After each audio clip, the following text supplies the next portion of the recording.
جب نمرودیوں نے آگ میں پھینک دیے تو اس دوران اللہ تعالیٰ نے حضرت جبرائیل علیہ السلام کو حکم دیا کہ میرا خلیل کو جلنے نہیں دینا ورنہ میں دنیا کو جلا دوں گا۔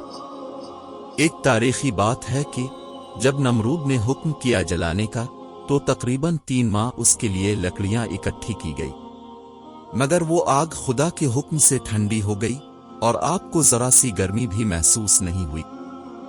وہاں نمرودیوں کی خوب بے عزتی ہوئی۔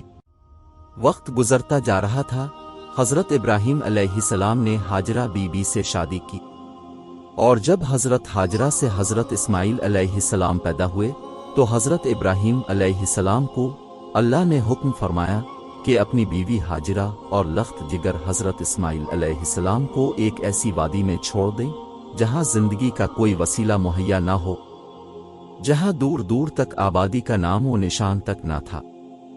اس زمین میں نہ کہیں پانی تھا اور نہ کہیں کھیتی باڑی ہو سکتی تھی۔ اللہ پاک نے اس وادی کو اپنے کلام پاک میں نہ اگنے والی زمین فرمایا، کیونکہ یہ عرب کا ایسا صحرا تھا کہ اس میں جانور اور پرندے بھی زندہ نہیں رہ سکتے۔ وہاں نہ تو درخت تھے اور نہ پانی وغیرہ۔ مختصر یہ کہ حضرت ابراہیم علیہ السلام نے اپنے پھولوں کو عرب کے صحرا میں چھوڑ دیے، اور حضرت ہاجرہ بی بی اپنے لخت جگر کے ساتھ مکہ کے صحرا میں بغیر کسی سہارے رہنے لگے۔ ایک وقت ایسا آیا کہ حضرت اسماعیل علیہ السلام بھوک اور پیاس کی وجہ سے بے تاب ہوئے، لیکن ماں تو ماں ہوتی ہیں۔ ہاجرہ بی بی نے صفا اور مروہ کے پہاڑوں پر دوڑنا شروع کر دیا خوراک کے سلسلے میں۔ اس دردناک منظر کا نظارہ خالق دیکھتا رہا، اور وہ ساتھ دوڑے اللہ تعالیٰ کو اتنے پسند آئے کہ قیامت تک حاجیوں پر لازم فرمائے۔ آخر کار اللہ تعالیٰ نے اپنی رحمت نازل فرمایا اور حضرت اسماعیل علیہ السلام کے پاؤں تلے پانی نکلنے لگے، جس کو حضرت ہاجرہ بی بی نے شدید بھوک اور پیاس کے حالت میں فرمانے لگی، زمزم یعنی کھڑے رہو۔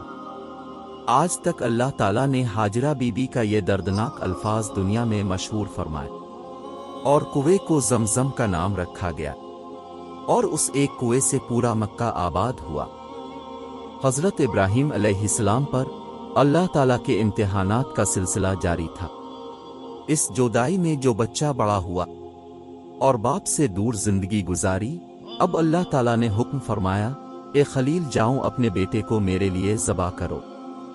دوستوں، واقعہ سننے میں آسان لگتا ہے، لیکن اگر ہم جیسے کم ظرف مسلمانوں پر ایک بھی ایسا امتحان آیا، شاید ہم ایمان کو ہی چھوڑ دیں گے۔ جب حضرت اسماعیل علیہ السلام چلنے پھرنے کے قابل ہوئے تو اللہ نے حضرت ابراہیم علیہ السلام سے بیٹے کی قربانی طلب کی۔ چنانچہ آپ نے اللہ کا یہ حکم حضرت اسماعیل علیہ السلام کو سنایا۔ اس پر حضرت اسماعیل علیہ السلام نے کہا، اے والد محترم، اللہ نے آپ کو جو حکم دیا ہے اس کو ضرور پورا کریں۔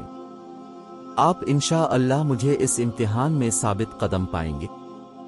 شیطان نے حضرت اسماعیل علیہ السلام اور حضرت ابراہیم علیہ السلام کو ورغلانے کی بہت کوشش کی، لیکن آپ نے اسے جھڑک دیا اور کنکریاں مار کر بھگا دیا۔ اب حضرت ابراہیم علیہ السلام نے حضرت اسماعیل علیہ السلام کے ہاتھ پاؤں باندھ دیے تاکہ تڑپے نہیں، اور اپنی آنکھوں پر پٹی باندھ لی کہ محبت کی وجہ سے کہیں خدا کے حکم میں کمی بیشی نہ آئے۔ مختصر یہ کہ حضرت ابراہیم علیہ السلام نے اپنے بیٹے کی گلا پر چھری پھیر دی اور ذبح کرنے کر دیا کہ اسی وقت غیب سے آواز آئی، اے ابراہیم علیہ السلام، تو نے اپنے خواب کو سچا کر دکھایا، اور حقیقت میں یہ بہت بڑی قربانی ہے۔